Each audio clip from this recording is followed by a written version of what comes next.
pero ya lo tengo. Antonio Guerrero, Hola. bienvenido. ¿Qué tal? Ya. ¿Cocinas o no? Sí, cuando puedo. Sí. ¿Te gusta el pescado? Pues hoy no te pierdas el programa del chef marinero, que va a estar muy bien.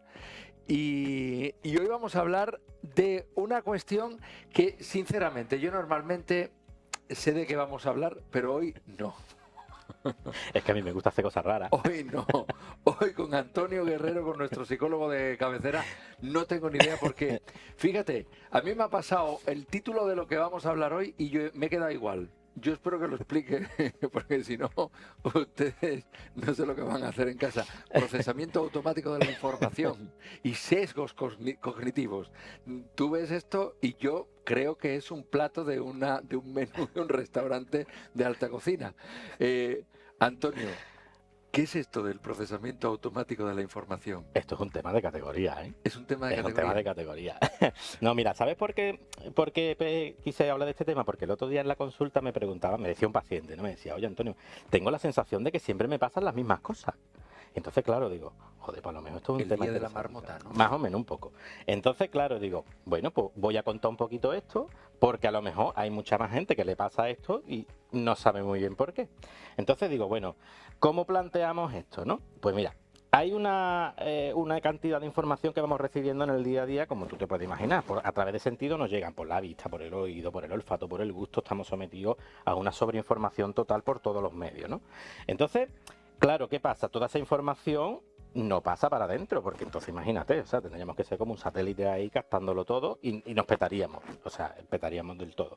Entonces, ¿qué pasa? Que necesitamos una serie de filtros para poder ir entendiendo qué es lo que entra dentro de mí y cómo yo proceso eso después. Entonces, hay dos procesos que tenemos que identificar. Uno que es automático, que yo no tengo ningún tipo de manejo ahí, que es el primer filtro.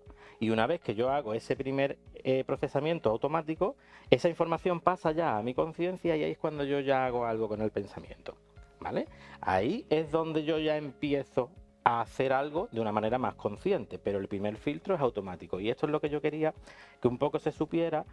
¿Por qué? Porque si hay personas, como te digo, que le pasa esto, que diga, es que siempre me pasa igual, ¿esto de dónde me viene? Pues que puedan entender un poquito de dónde les viene esto. No sé si la introducción ha servido para aclarar un poquito. Sí, porque, bueno, vamos a ir entonces a hablar de esos automatismos y cómo influyen y cómo va todo esto, porque esto tendrá un funcionamiento, ¿no? Sí, evidentemente. Lo primero, mira, cuando hay una estimulación, ¿vale? Es lo que nosotros normalmente estamos rodeados, y un evento ocurre, hay una estructura interna dentro de nosotros que se llama esquema. Y el esquema es una regla que yo he incorporado y forma parte de ya mi estructura de personalidad.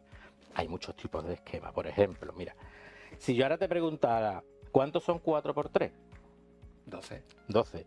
¿Tú cómo has hecho eso? ¿Te has tenido que parar a pensar cómo se hace la multiplicación? ¿Cómo se hace el proceso? No, lo tienes. Eso es un esquema. Cuando yo necesito una información, recurro a ella, la uso y la abandono. Pues igual que esto es un esquema que a mí me sirve para algo, yo puedo tener también unos esquemas que no me funcionan, como por ejemplo un esquema de abandono, o un esquema de vergüenza, o un esquema de defecto. Y eso es lo que hace que yo la realidad la perciba de una manera determinada. Tú, por ejemplo, que llevas las gafas. Si tú a esas gafas le pones un cristal verde, ¿de qué verías el color de la realidad? Pues muy tuya. Muy tuya, verde. muy verde, ¿verdad? Si se lo pusiéramos azul, ¿de qué color verías la realidad? Muy del cielo. Muy del cielo. ¿Significa que la realidad es verde, tuya o del cielo azul? No, pero yo la veo así por estos esquemas. ¿Se entiende un poquito? Vale. Entonces, cuando yo tengo ese esquema lo que hace automáticamente es dar como un primer esbozo de lo que está ocurriendo y es cuando pone en marcha este proceso automático en el que aparece ya pensamiento automático, distorsión cognitiva y sesgo. Vale, es decir, que esos esquemas yo imagino que lo elaboramos nosotros mismos, ¿no? A lo largo de nuestra vida con nuestras experiencias y es lo que va a determinar cómo vamos a ver la realidad. Exactamente. Eso es lo que ha venido a decir todo esto. Básicamente un poco sí, esos esquemas, podemos tener esquemas que no funcionan y esquemas que no. No es algo que yo voluntariamente haga, esto lo hace mi cabeza, ¿vale? Cuando yo tengo un proceso en el cual yo estoy recibiendo una información y a través de esa información yo voy como por repetición entendiendo una cosa de una forma, al final termino creando una regla. que es lo que llamamos la asimilación de la información. Entonces, si yo, por ejemplo, estoy sometido constantemente a una crítica por parte de mi familia, por parte de mi madre o por parte de mi padre, ¿no? Tú no vales, tú ves que siempre haces lo mismo, tú no vas a llegar a nada, yo puedo desarrollar un esquema de defectuosidad. ¿Qué va a ocurrir con esto? Que cuando yo, por ejemplo, un evento pase que me dan una mala nota, claro, ¿qué pasa aquí? Automáticamente ese esquema te dice, oh, peligro. Y entonces aparecen ya los errores de percepción y aparecen lo que son los pensamientos automáticos, que es lo que te voy a contar ahora, que son los sesgos y los distintos tipos que nos encontramos en el procesamiento de información. Vamos a ello, venga, a ver. Mira, cuando se produce esto que te he dicho, esta activación de esquema, lo primero que aparece son los sesgos cognitivos, porque el sesgo es un juicio. Es un juicio que nuestro sistema hace, que está basado en nuestras propias experiencias, y lo que hace es darle un sentido a las cosas, pero basándome en una información que es la que yo tengo disponible, pero que o no es del todo realista o me falta información para esto.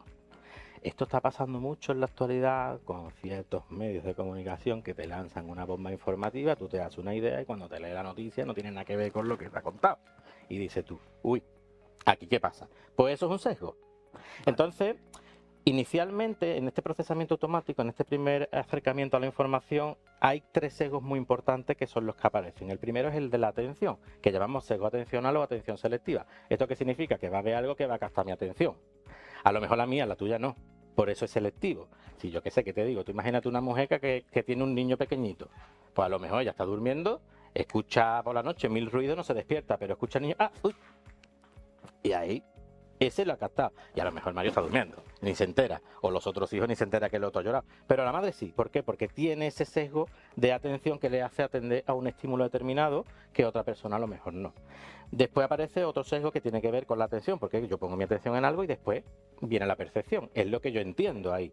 Entonces ese sesgo de percepción es el que me hace entender las cosas.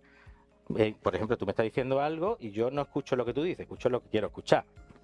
Por ejemplo, yo qué sé, tú imaginas que alguien te dice, oye, mira, pues a lo mejor si tú este ordenador en vez de aquí lo pusieras allí, a lo mejor te sería más fácil. Y a lo mejor tú lo que estás entendiendo es, pues este tío me está queriendo a mí decir cómo tengo yo que hacer mi trabajo, que yo no lo estoy haciendo bien, que yo no sé cómo se hace.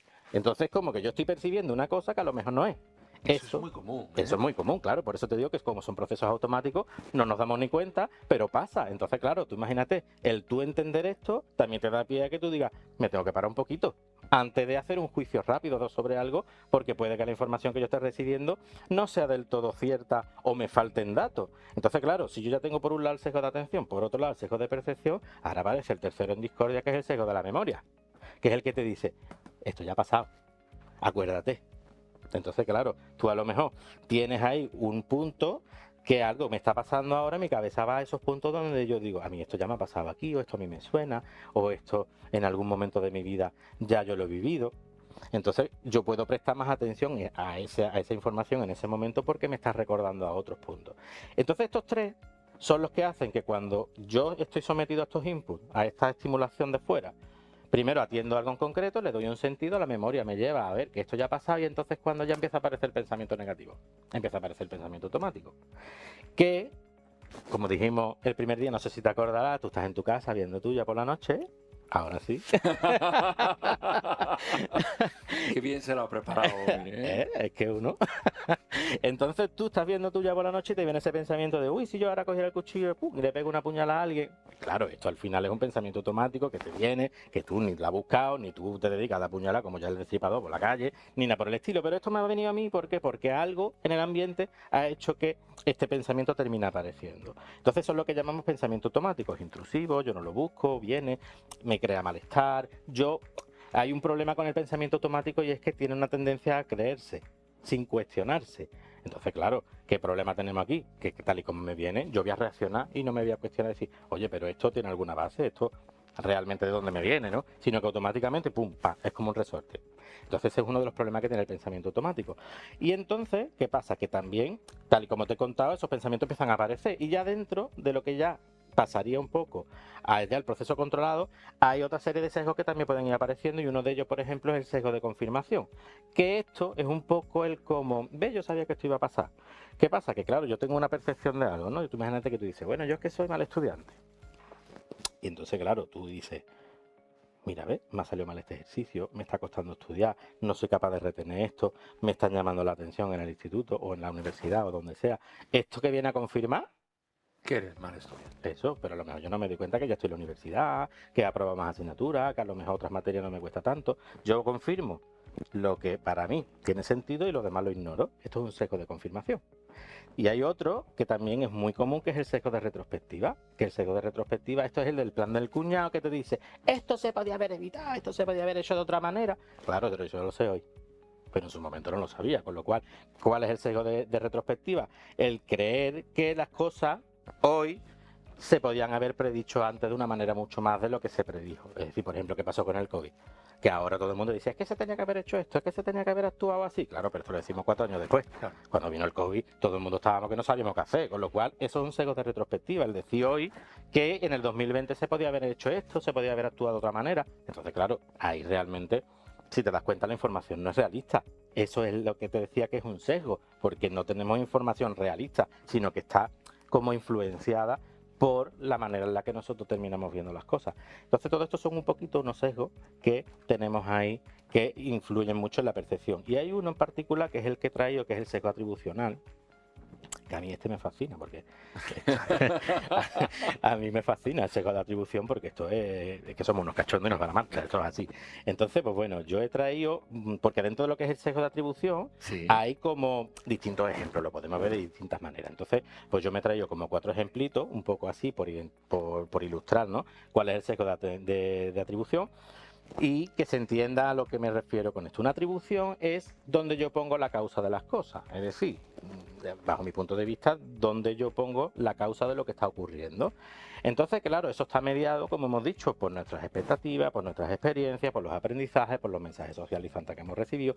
Claro, entonces vamos a tender a hacer un cierto tipo de atribuciones, pero dependiendo de nuestra, como te digo, de nuestras experiencias. Lo que pasa es que hay como unas tendencias. Entonces, el sesgo de atribución, por ejemplo, ahí que podemos ver, ¿no?, el error fundamental es cuando yo tengo esta tendencia, bueno, yo o el que sea, ¿vale? Es decir, que no a todo el mundo le pasa, pero sí que hay como una tendencia ahí, ¿no?, de poner la causa de lo que otra persona hace, del comportamiento que tiene, en su personalidad y no tiene en cuenta otros factores, ¿no? Por ejemplo, yo qué sé, tú vas ahora y dices, tú voy a tomar un café a la máquina en el trabajo y te ves a un compañero dándole puñetazo y pata a la máquina y dices, tú, este es un agresivo. Claro, pero es que yo estoy diciendo que es un agresivo y te estoy poniendo en su personalidad. Pero a lo mejor no me estoy parando a decir, oye, a lo mejor que se le ha tragado dinero. O a lo mejor es que él ha tenido un mal día al hombre porque le ha llamado a su jefe la atención hoy y, yo qué sé, se le ha ido la pinza y le está dando 2 patas a la máquina. Tengo esa tendencia como a achacarle a la persona, a su personalidad, la causa del comportamiento. Entonces eso se llama el error fundamental de atribución. Vale. Después, ahí vemos el sesgo de actor y observador, que también es uno que lo que hacemos es como esa tendencia que tenemos a decir que lo que a mí me pasa es causa del entorno, pero lo que le pasa a los demás es causa de su persona. Si tú, por ejemplo, vas conduciendo y por lo que sea, pum, te saltas un ceda al paso o un semáforo y tú dices, es que no me ha dado tiempo, ha cambiado a última hora y no me ha dado tiempo a reaccionar. Entonces ha sido el evento. Pero si es otro que se lo salta y dices tú, la gente cómo conduce. La gente conduce fatal. Mira lo que hacen esta gente son fatales. Entonces, claro, yo hacía el semáforo, pero lo otro es que conduce mal. Ese es el sesgo de actor observador, ¿no? Es como poner un rasero distinto para cada persona, ¿no? Después tenemos la atribución hostil, que esta también la hacemos muchísimo, porque ya te digo que nos va la marcha, y es cuando tú ves a alguien por la calle, por ejemplo, y dices, uy, no me ha saludado, este lo ha hecho queriendo, este es que lo ha hecho con intención, lo ha hecho porque algo le pasa, y yo no puedo pararme a decir a lo mejor, bueno, no me ha visto, o va distraído, o yo qué sé, cualquier cosa, ¿no? Sino que directamente yo tiendo a atribuirle malas intenciones, por eso se llama atribución hostil, ¿vale? Porque le ponemos como que es algo que ha buscado. Y otro ejemplo, por último, ¿no?, que he querido poner es el de la atribución final, que este es cuando ya nosotros ya nos salimos ya del tiesto y ya decimos, mira, pues esto, claro, si las cosas le han ido mal es porque el tío no vale, y si le ha ido bien es porque ha tenido suerte. Es decir, que no somos capaces de decir, a lo mejor se le ha currado. No. Si ha tenido éxito es porque ha tenido suerte, y si le va mal es porque el tío es para echarlo. Entonces, claro, ahí fíjate cómo las atribuciones que vamos poniendo, en cierto modo, pues bueno, van un poquito influenciadas por nuestras expectativas. ¿Y todo esto se puede evitar? A ver, Evitar en cierto modo no, ¿por qué? Porque como es automático, tú no medias ahí. Nosotros, ¿qué es lo que trabajamos cuando alguien viene a terapia? Primero identificamos todo esto, ¿por qué? Porque tenemos que hacernos conscientes y hacer a la persona consciente de que esto le está pasando. Bueno, nosotros los esquemas son activación automática, es decir, nosotros ahí no tenemos acceso. Pero sí que a través del trabajo en terapia lo que hacemos es enseñar a la persona a identificar qué es lo que piensa en cada situación. Oye, me ha pasado esto, vale, y yo esto, mi mente, ¿qué mensaje me está dando? Esto, ¿qué me está diciendo mi cabeza aquí que está ocurriendo? Y cómo me estoy sintiendo a raíz de pensar de esta manera. Y una vez que yo ya aprendo a identificar un poco esto, ya después puedo empezar a hacer cambios, pero de primera tu sistema siempre va a tender a manejar la información de la misma forma porque es la que ha aprendido. Pero bueno, no todo en esta vida es inevitable y se puede modificar ciertos patrones, pero hay que Con trabajarlo, muchísimo trabajo. hay que trabajarlo evidentemente y sobre todo tener paciencia. ¿Por qué? Porque tú de un día para otro no cambias tus sesgos ni cambias tu pensamiento automático. Hay que tener paciencia y trabajarlo mucho y sobre todo eso, estarse muy pendiente al pensamiento y preguntarse siempre, oye, esto que me está viniendo, yo tengo realmente información completa, realista, válida para afirmarlo o es realmente una percepción automática que mi cabeza le está dando a esto por las experiencias o la situación que yo he vivido en mi vida. Todos estos sesgos pueden llevar a una persona a encontrarse en situaciones complicadas, ¿no? ¿Te pueden traer problemas? Hombre, claro, tú date cuenta que al final, por ejemplo, yo que sé, imagínate una relación de pareja, una persona que tienda a ver un cierto tipo de información y capta por ejemplo, un sesgo atencional. Tu pareja te está diciendo algo en concreto, yo que sé, oye, mira, tú hoy no has fregado. Claro, eso capta tu atención. ¿Por qué? Porque a lo mejor yo ya he tenido problemas anteriormente en mis parejas antes y han empezado de una manera particular que se parece a esta. Con lo cual yo ya eso está captando mi atención y la lectura que yo le estoy dando es, pues mira, ya me está reclamando, ya me está pidiendo, ya me está obligando, me está exigiendo, no me está respetando, que a lo mejor yo estoy cansado, que a lo mejor hoy no tengo ganas de hacer porque no me encuentro bien. Y entonces yo ya empiezo a percibir una hostilidad en mi pareja y claro, ese efecto de la memoria que te digo es el que me hace pensar, porque otra vez que estaba mal, no me respetó, y otra vez sabiendo que yo estaba triste, vino y me hizo hacer esto. Y entonces, ¿qué pasa? Que claro, ¿cómo me estoy percibiendo yo de manera automática todo este evento? Con mucha hostilidad. ¿Eso que me va a llevar? Me va a llevar por una ansiedad, o me va a llevar una furia, una rabia, y voy a terminar a lo mejor discutiendo con mi pareja, que eso ya es la parte del proceso controlado, que es cuando yo ya empiezo a rumiar todo esto y hago algo. Entonces a lo mejor me está llevando a una conducta de discutir con mi pareja o de tener una bronca porque mi interpretación automática me está llevando ahí. Entonces fíjate cómo al final es importante identificar esto, porque claro, si nosotros no tuviéramos esta capacidad también, seríamos como las anémonas. Estaríamos ahí fluyendo y no tendríamos ningún tipo de... Y entonces, claro, todo esto forma parte de nuestro desarrollo evolutivo. Lo que pasa que, claro, hay que ver exactamente de dónde nos viene cada información para poder después darle una salida diferente. Qué complejo todo. Me ha gustado ese término, ¿no? Lo de rumiar, ¿no? Que quizás ahí está la clave, ¿no? Que quizás la comunicación puede evitar que ese sesgo vaya a un mal puerto.